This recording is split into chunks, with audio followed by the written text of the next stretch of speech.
구력, 그러니까 찬양 드리신 그 연조가 느껴집니다.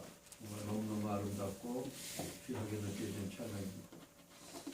오늘 본문 말씀을 통해서 운예리라고 하는 사람과 부산 리사다임이라고 하는 사람을 비교하면서 같이 말씀을 나누겠습니다. 그래서 이 마이크가 원래 없었나? 오늘은 안 되는데요.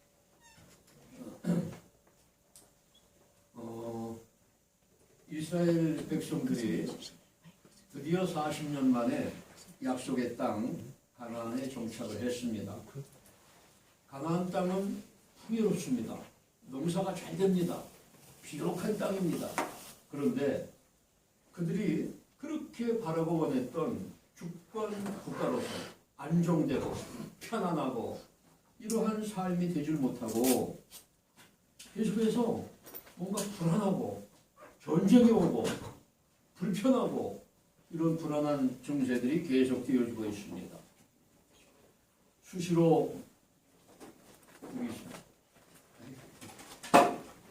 이방민족, 즉 하나님이 남겨두신 가나안 족속의 침략을 받고 약탈을 받고 절망적인 상황이 찾아옵니다. 하나님께서 인도하시고 하나님께서 이끌어주시고 하나님께서 축복하시고 하나님께서 싸워서 이기게 하셨는데 도대체 왜 이런 일이 일어나나요?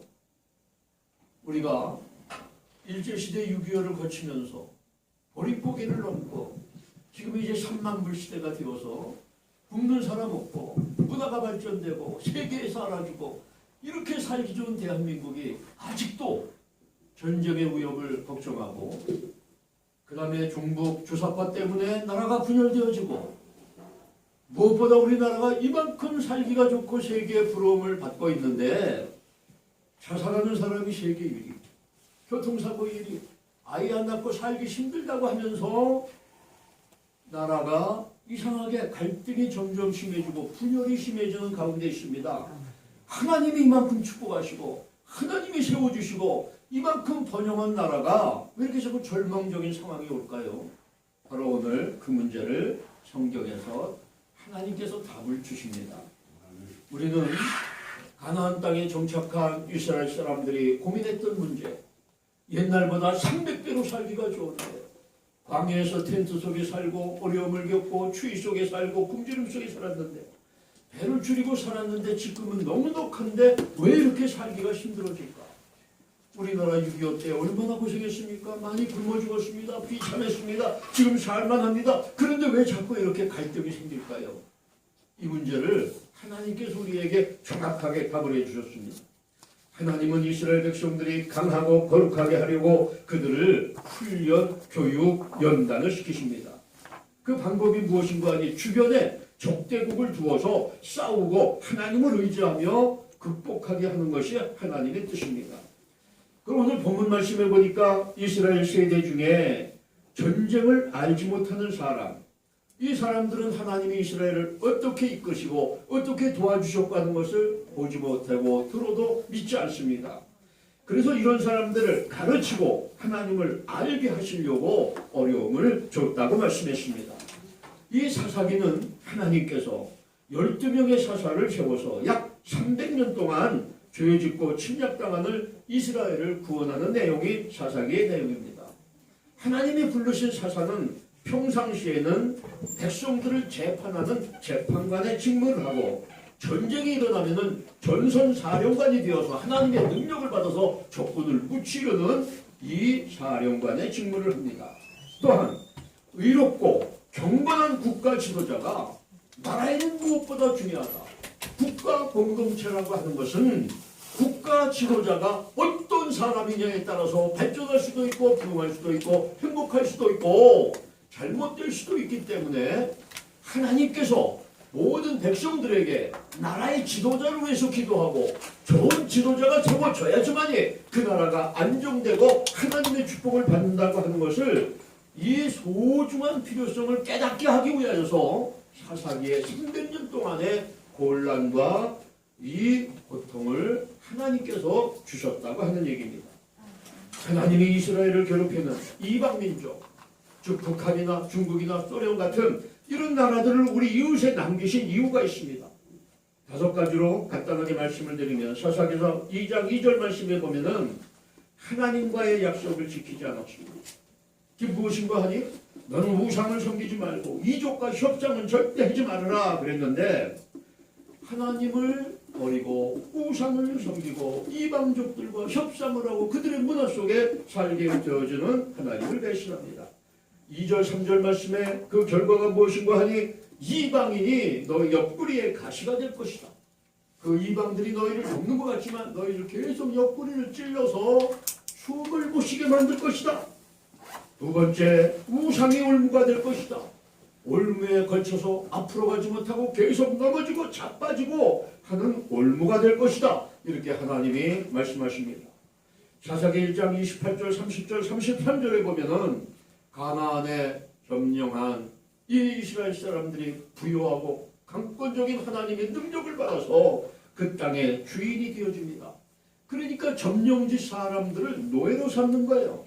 하나님의 자녀는 정복자가 아닙니다. 독재자가 아닙니다. 하나님의 사랑을 전하는 전도자가 되어야 되는데 그 가난안 남은 족속들을 전도해서 믿는 사람으로 변화시키기는커녕 그들을 압제하고 그들을 노예 삼고 노동력을 착취하고 하는 애굽 사람들이 했던 것, 이방 족속들이 하는 독재자의 길을 가고 있으니까 하나님이 이건 아니다.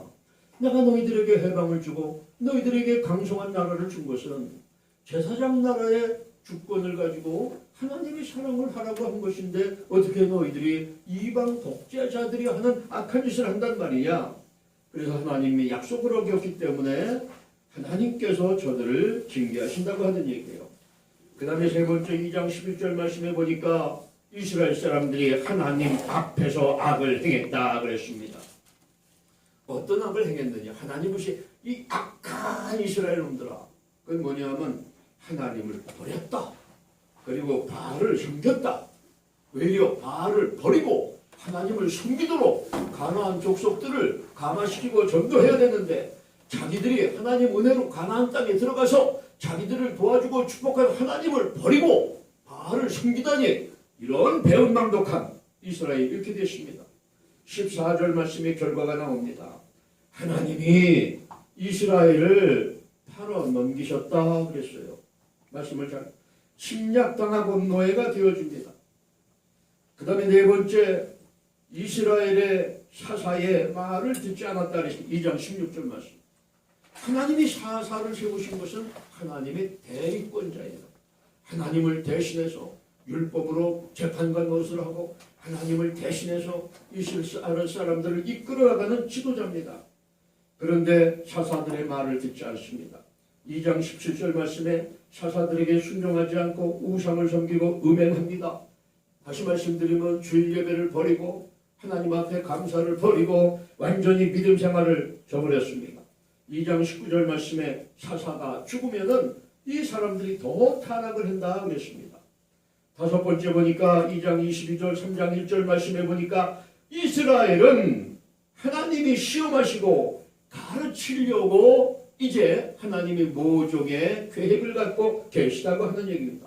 그래서 오늘 본문 말씀의 내용입니다. 오늘 본문 말씀에 보니까 이스라엘이 하나님 앞에서 악을 행했다. 3장 7절 말씀에 하나님을 잊어버리고 바알과 아세라를 섬겼다. 바알과 아세라가 무엇입니까? 가나안의 풍요로움 그리고 타산의 남성과 여성식입니다. 우리나라로 말하면 그 뭐죠? 집 앞에 이렇게 그 마을 입구에 이렇게 크게 천하 대장군, 천하 여장군 그런 나무로 만든 목신이에요. 그래서 바알신은 풍작을 준다. 그 다음에 아세라신은 여신이기 때문에 자녀를 많이 낳게 한다. 옛날에 자녀 많이 낳는 게 농사짓는데 노동력도 되고 전쟁터에 나가기도 하니까 이게 집안의 재산이에요. 그래서 가나안 사람들은 농사가 주업이기 때문에 풍년이 최고의 소원입니다. 이스라엘 사람들이 가나안에 들어가서 살면서 하나님을 믿지만은 무엇보다 농사가 잘 돼야 되는데 우리가 하나님을 믿지만은 농사의 보험을 든다는 마음으로 바알을 섬기기 시작했어요. 아사가를 섬기기 시작했어요. 근데 이들의 문화가 뭐냐? 먹고 마시고 음행하고 이거 해보니까 육체적으로 괜찮아요. 그래서 점점 빠지다가 결국 하나님을 잊어버리게 되었다고 하는 얘기입니다. 아, 요거는 괜찮겠지. 조금만 그래볼까? 조금 가다가 완전히 하나님을 잊어버리고 하나님 앞에서 얼굴을 들 수가 없으니까 완전히 세상 죄 속에 빠져 들어갔다고 하는 얘기입니다. 이들은 결국 하나님을 잊어버리고 나무 기둥에 절을 하는 아주 미련한 배교를 했다고 하는 얘기입니다. 여러분, 우상이 뭡니까? 우상은 창조주가 아닌 피조물을 섬기고 경배하고 그 피조물을 목숨처럼 위하는 것이 우상이라고 하는 얘기예요. 우상은 성도가 하나님을 섬기고 하나님과 동행하는 삶을 방해합니다. 하나님도 믿고 그리고 나에게 명예도 있고 권세도 있고 쾌락도 나는 가지면 좋겠어. 예수님만으로는 만족할 수가 없어. 세상의 것도 함께 나는 가져야지만이 나는 최고의 삶이 될 거야. 이게 우상을 겸하여 섬기는 성도들의 모습입니다. 두 번째, 우상은 성도를 두렵게 만듭니다. 우리 주님 안에 평안이 있습니다. 십자가에 달려 죽는다 할지라도 주님이 나와 함께 하시면 두렵지 않아요. 여러분 잘 생각해 보세요. 많은 순교자들이 그 엄청난 순교의 고통을 당하면서도 예수님 성령님이 함께 하시니까 고통스러워하지 않았어요. 왜요? 주여 오시옵소서. 오늘 나와 내가 하나님 집에 들어간다 하면서 왜요? 위로를 서로 했다고 하는 얘기입니다. 그런데 오늘날 우상을 섬기는 사람들, 하나님을 믿지만 마음속에 또 다른 뭔가를 섬기는 사람들에게는 불안함이 있습니다. 두려움이 있습니다. 아, 이걸 어떡하지?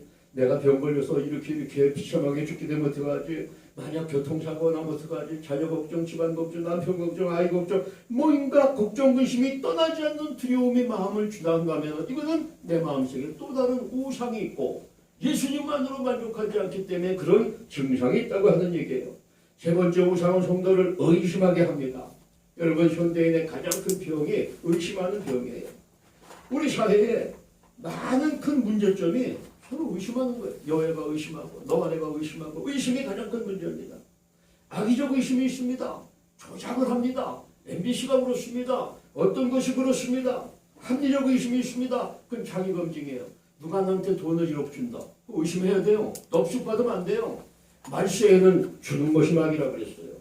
여러분 여기 오십시오. 주겠습니다. 집 사줍니다. 뭐 해줍니다. 복권 당첨됩니다. 이 주겠다는 거 의심해야 돼요. 의심하지 아니하고 넙죽 받으면은요. 그게 뭐가 되는 거 아니? 내가 망조가 되는 거예요.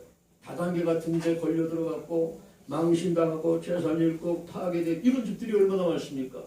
이거는 합리적 의심을 하지 않았기 때문에 그래요. 여러분 뭔가 땀 흘리지 않고 쉽게 되어지는 일을 남이 나에게 권면한다든지 내가 그런 걸 내가 유혹에 빠지기 전에 우리는 합리적 의심을 해서 나를 검증해야 돼요. 내가 이걸 받아도 되는지 가져도 되는지. 절대 여러분 공짜는 없습니다.